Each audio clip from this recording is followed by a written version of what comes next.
cannot wait to have these things. Oh, hey, today we're going to be talking about health and nutrition. We've got two experts that are going to be discussing how these aspects contribute to our success during ACFT. But man, after I eat this, I can discuss a little bit more with him, okay? All right, but I can't wait. Man, what are you doing with your life? Man, I'm hungry. No, we ain't eating no chips. Hey, stick around for the ACFT fitness or related events as far as nutrition. Man, I can't believe you. Damn, it's gonna mess up your whole diet. So we're here today to talk about performance nutrition and how to optimize your diet to really fuel the performance of the ACFT. The best place to start when it comes to performance nutrition is a good foundation. And what that means is having a balanced diet. We want to make sure that all of our meals contain carbohydrates, protein, and fruits and vegetables. However, the portions of them will change dependent on our activity level. The best way to know the proper portion size for your activity level is to use the power plate. So the power plate really talks about how we increase our fuel based on our activity level. So higher intensity exercise will require more carbohydrates, so the grain category will increase. You will see this on the actual plate itself. However, the portion of protein does not change. The vegetable category, when we need more fuel from carbohydrates, does get a little bit smaller. Right. So I look at it in two ways. When you talk about your macros, right, your carbohydrates, your fats and your proteins, if you're looking to add muscle to your frame, then it's more protein centric, like it's heavy on the protein. But if you're looking at like endurance type activities, running, things of that nature, then your carbohydrates are your fuel source. So depending on what your goal is, it's kind of like you have to have that delicate balance between the carbohydrates and your protein. So when we're talking about the ACFT, where we're going to be really pushing ourselves and exercising at a high intensity, our main source of fuel is going to be carbohydrates.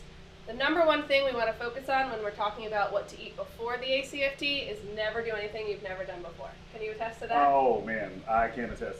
I don't stray away from what I normally eat. Like, so say for instance, if I'm eating chicken, rice, and broccoli, which is, terrible in a sense, right? He's like, I love chicken, rice, and broccoli. Yeah, for the first 2 days when you're you start your diet, like that's your best life, right? You're like, chicken, rice, and broccoli. A week later, you're like, I just want a burger, right? Yeah, but so say for instance, you want you're consuming chicken, rice, and broccoli. This is just as an example.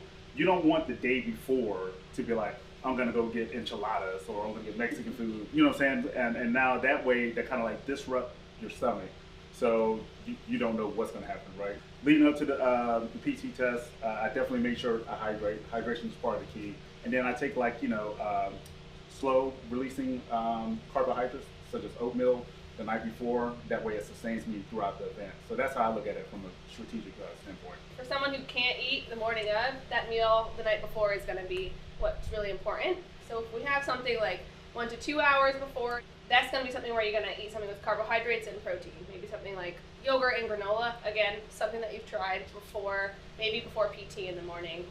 If you're cutting it a little bit closer, you have 30 to 60 minutes, that's when something you really want to focus on those quick digesting carbohydrates.